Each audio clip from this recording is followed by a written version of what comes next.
Hello, everybody, and welcome to the Adult Chair on rashpixel.fm. I'm Pete Wright, and right over there is Michelle Chalfant. I'm here in Nashville, Tennessee, and I just want to remind everybody the Stanley Cup is happening for us. That's hockey, Pete, in case you don't know. I know hockey. Come on. The most patriotic I have ever felt, Michelle, is when the Colorado Avalanche won the cup. Oh. Yes.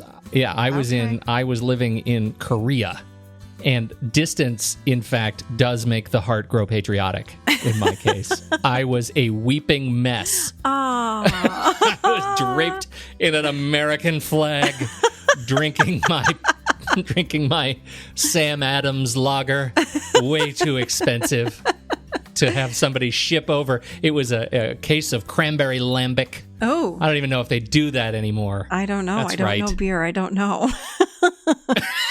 But I'm excited to be living in Nashville, Tennessee, having the first Stanley Cup ever here in Nashville. Everyone is just dressed in yellow in their Preds shirts. It's so fun. Anywhere you go, everywhere you go, there's a sea of yellow. So it's very fun. Oh, that's great. There's a buzz happening in the city, which there always is a buzz, but this is like, there's a vibe, a big vibe. So, yay. That's fantastic. Speaking of such uplifting topics, he says in a meager attempt to segue. Yes.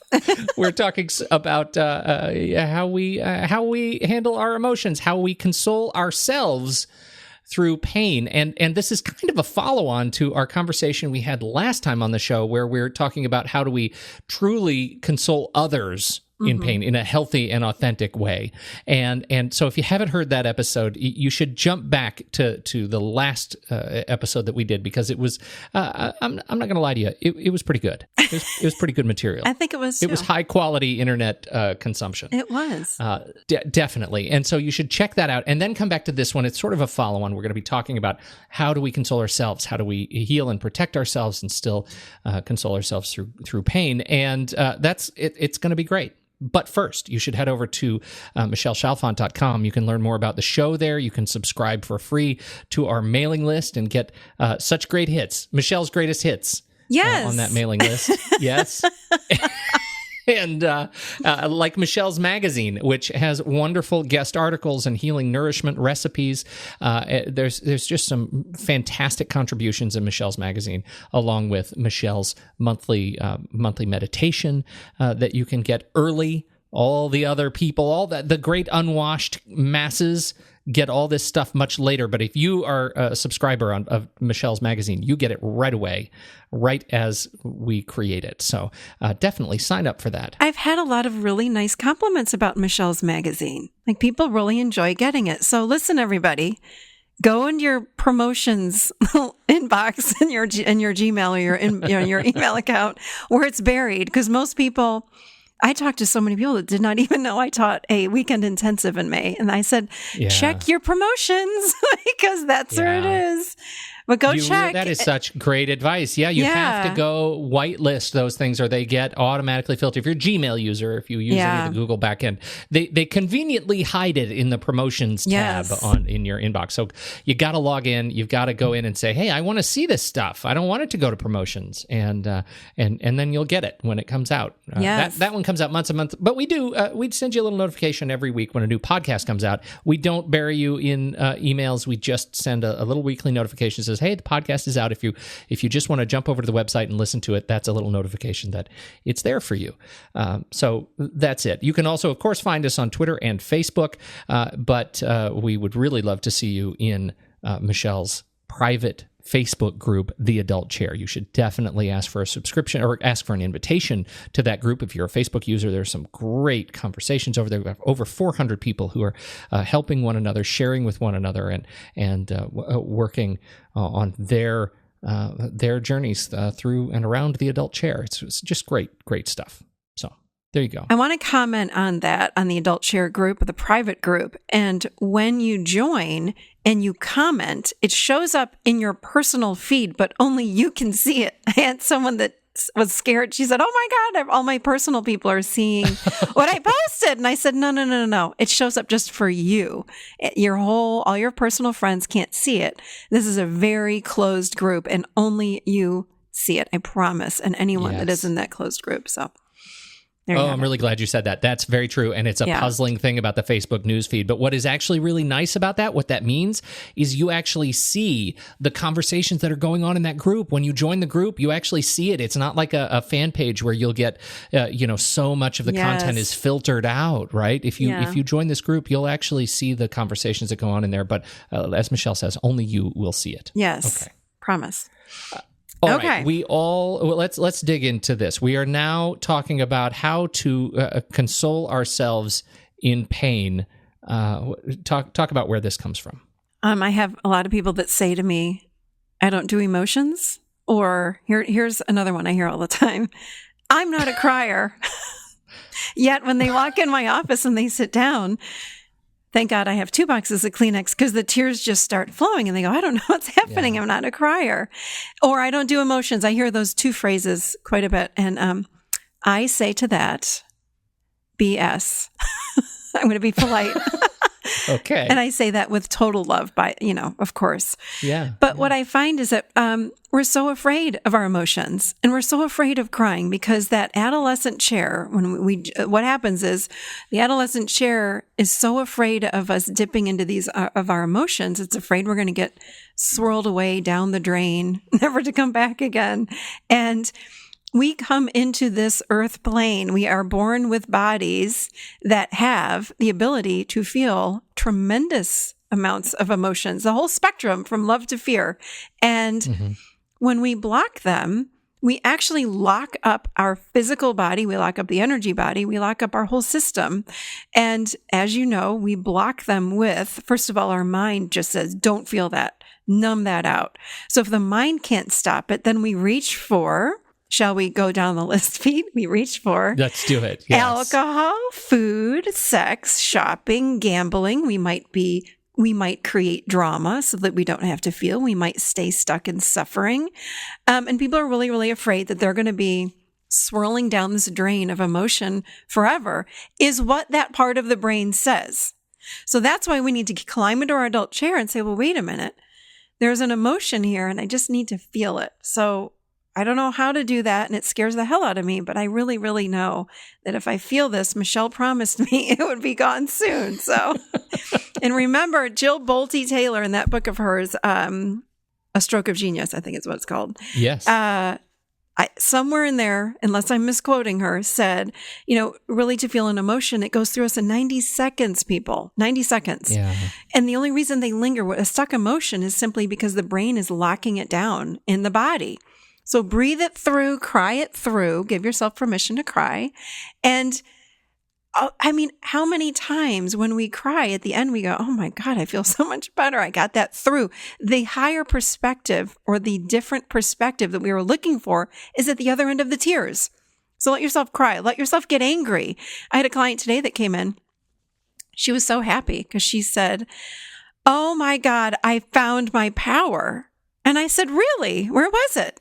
And she said she's really strong and clear on a few things and set some amazing boundaries for herself. And I said, "How the hell did this happen?" I'm like so shocked and happy. And she goes, "I got fed up and I got really angry. And in the meantime, her power. When we get angry, anger is so good for us. Anger ignites our power." So I was thrilled for her. Anger is good. Love is good. They're all good. Let them wash through. Don't let them get stuck. What are the things that prevent people from crying when they come into your office and they say, I don't do emotions"? Like it feels like what they're saying is there is a symptom of appearing emotional that I am challenged by. Right? Whether it's I don't want to appear weak, I don't want to appear, helpless, I don't want to appear like what are the things that you see that you have to get to the other side of? You have to address those symptoms before you can actually stop and say, "Oh, I think I'm ready to be emotional." Does that make sense? Yes, but I think for each person, it will be a different story or reason why they don't cry. So we would assume that, yes, well, I guess it's because you're just afraid or you think crying is weakness. And some people will say that to me. Well, it's kind of weak to go. No. Okay.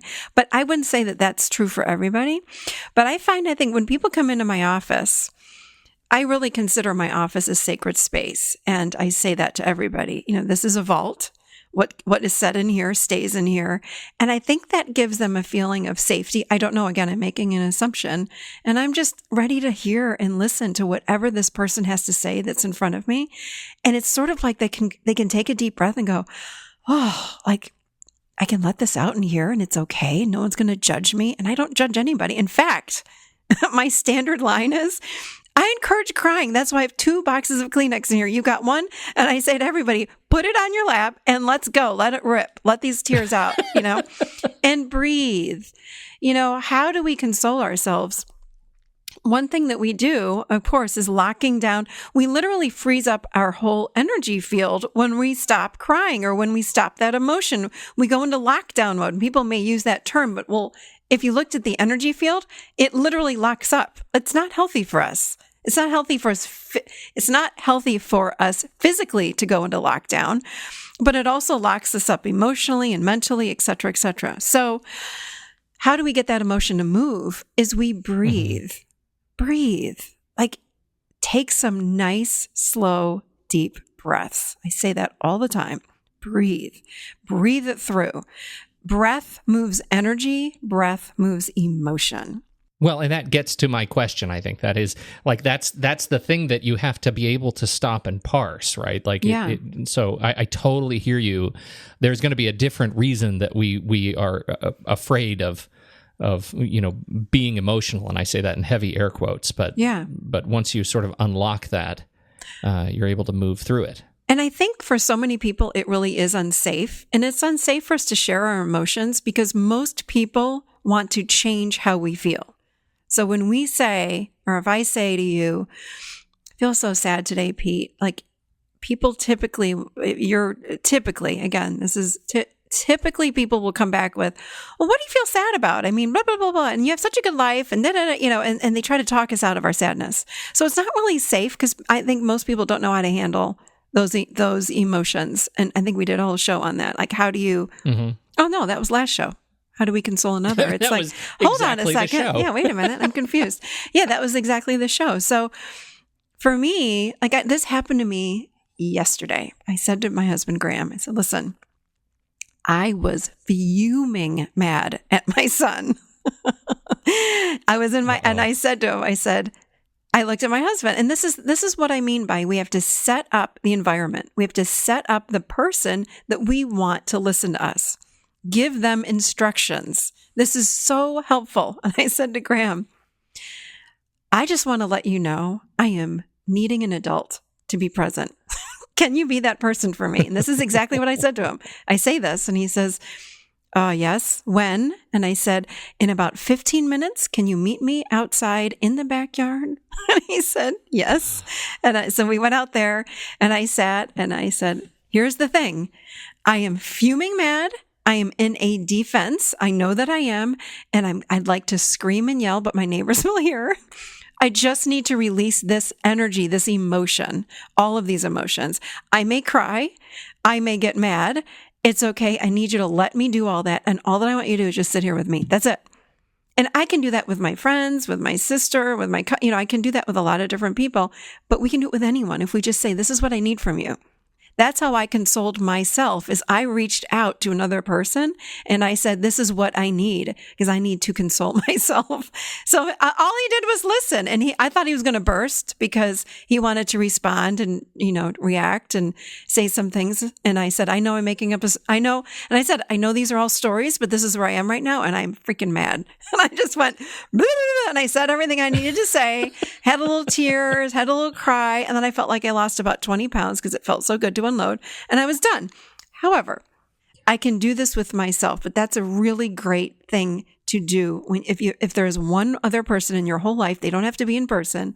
If you can call someone and to feel heard. I said that to Graham. I said, thank you so much. And he goes, I didn't even have to say anything. I said, when Best job the ever. hell will you learn this shit? I'm like, I've said this to you for so long. He goes, I'm so shocked. I don't have to say it. I said, no, we've been doing this for 2 years now. You have to learn. You don't have to say a damn thing. Just to feel witnessed, heard, and seen is enough. And then I felt so much better. That's the thing I want to really celebrate here, because you started to say, you think you're getting off topic and how do we console ourselves. I actually think this is step number 1, which is realize that one of the tools in your bag of tricks to console yourself when you are grieving is to tell an accountability partner, right? Somebody else, like somebody close to you, that you need what you need them to do for you. Like that is something that is totally in your power, in your control to take ownership of that process. Don't wait for them to come to you. Don't wait for them to ask what they need, but own it, right? Yes, absolutely. I mean, find one person and teach them the language. I really do use this language. I'll call my sister, my cousin, my friends, and my husband, and I'll say, I need an adult. Can you be that person for me? Yes. When? And then they'll say, yes, I can. Can you give me 30 minutes? I'm in the middle of something. I will call you back in 30 minutes if they're far away. Or if it's Graham, I'll say, meet me over here in 30 minutes. Okay, great. And then I have to instruct them, whether I'm on the phone or not, I'm going to sound like a crazy person or I'm going to cry my eyes out. It's okay. What I need you to do is just listen to me. That's it. Listen to me, and at the end, say, I love you, and we're going to hang up, and I'll be fine. Mm-hmm. They go, okay. People love it. Like, instruct me. We don't know how to help another person. But this is a great way to help ourselves. So thank you for clarifying. You're right. This is great self-care. It's like, this is what I need. Just briefly, as we move toward the end of the conversation, let's say somebody else is not available. What do you do in that case? Do you use a mirror? Have you ever talked to yourself? Do you, is this one of those experiences where you'll pop out, maybe not your inner child, but your inner adolescent and have an experience with them? Like, how do you process that when you don't have access to somebody else? That's another great point. So again, I may lock myself in the bedroom. For me, I'll pace around the room and I talk out loud as if someone else is sitting on the bed, like listening to what I'm saying. I might sit and do some quick breaths. Okay, breathing, where I'm really moving that energy up through me so the emotion starts to come. I may look in the mirror. There's something called mirror therapy where you're looking in the mirror. Mm-hmm. And I might look in the mirror and be like, why the hell would he have done that to me? Or why did she say that? And that was so hurtful. And again, it's like someone is listening when you're looking at yourself in the mirror. I encourage punch a pillow, punch a mattress, go punch a beanbag, something to get the thing is we want to get the energy to start moving through your body. Emotion is energy. When we punch something, breathe quickly, anything like that, it gets the energy moving. It's all a good thing for us. Or just, again, sitting with the inner child is so powerful. Again, to sit and close your eyes and ask to see the part of you that's experiencing this emotion, and close your eyes and just imagine who's going to be in front of you. And it's this little kid. The little inner child within us is the part of us that is experiencing emotions. So she or he is no more than 6 or 7. They'll stand in front of you, and then you, from your adult, sit and look at them and just say, hey, it's here. I'm Michelle. I'm your adult. I want to check in. What's happening with you? Period. And then let that little part of you express. And then to hear that changes everything again.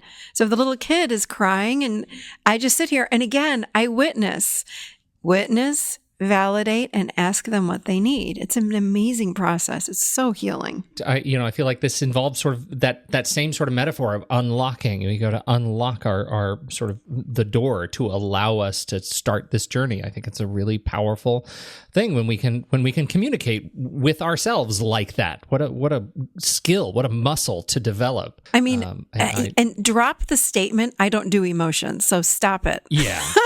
Stop it, everybody. Because think about it. What they really want to say is, I don't do negative emotions. But in reality, remember, emotions run on a spectrum. I always think about a yardstick. Fear is at one end, love is at the other. We are not here as human beings to sit only on the love end, only in happiness.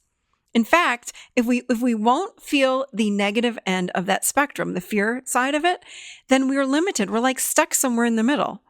So if you want to feel deeper love, more happiness, more joy, more bliss, more, excitement, all of these things, you've got to be willing to drop into your shame, into your I'm unlovable, into your I'm bad, I'm wrong. You've got to be willing to drop into those, because think about it. The further I slide into the fear-based end of the spectrum of this yardstick, the further then I can go into the love end of the spectrum. But I've got to be willing to feel.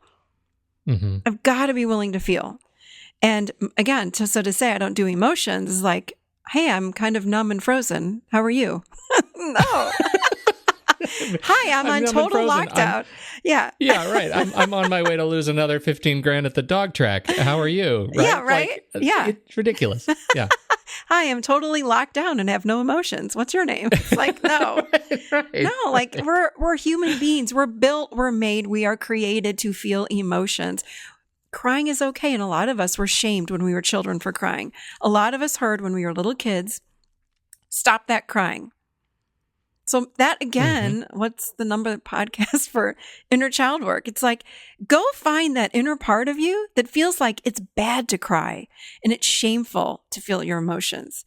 Because if you're really, really, really blocked in feeling, then there's some part of you in that inner child part that's saying, it's not okay. In fact, it's really terrifying and scary because I might get in trouble. Like if you start feeling like things or thoughts like that, then that tells me that inner child has some beliefs that are not true. So we need to update that whole program, which is not a big deal. Your adult can introduce the new program and say, you know what? Grandma is not here anymore. She was the one that shamed you. Like my grandma used to say to me all the time, shame on you, Michelle, for doing blah, blah, blah. Shame on you. I'm like, for God's sake. How much shame I had to work through because of that lady. You know, it's like, oh my God.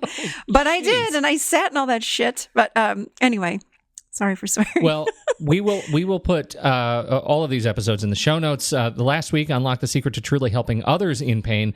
How to Connect to Your Inner Child's episode 65, and we're going to go all the way back to episode 56. What do I do with my feelings and emotions? That's a good one that kind of helps lay the groundwork for this work on unlocking that path for yourself. Great. Thank you. There you go. I think it's really good. Yep. I do too. Well done, Michelle. Thank you, everybody, for downloading and listening to this show. We sure appreciate your time and attention. On behalf of Michelle Chalfant, I'm Pete Wright, and I have a lot of crying I need to go do, so I'm going to go get on with that. Thanks, everybody. We'll see you next week right here in the Adult Chair.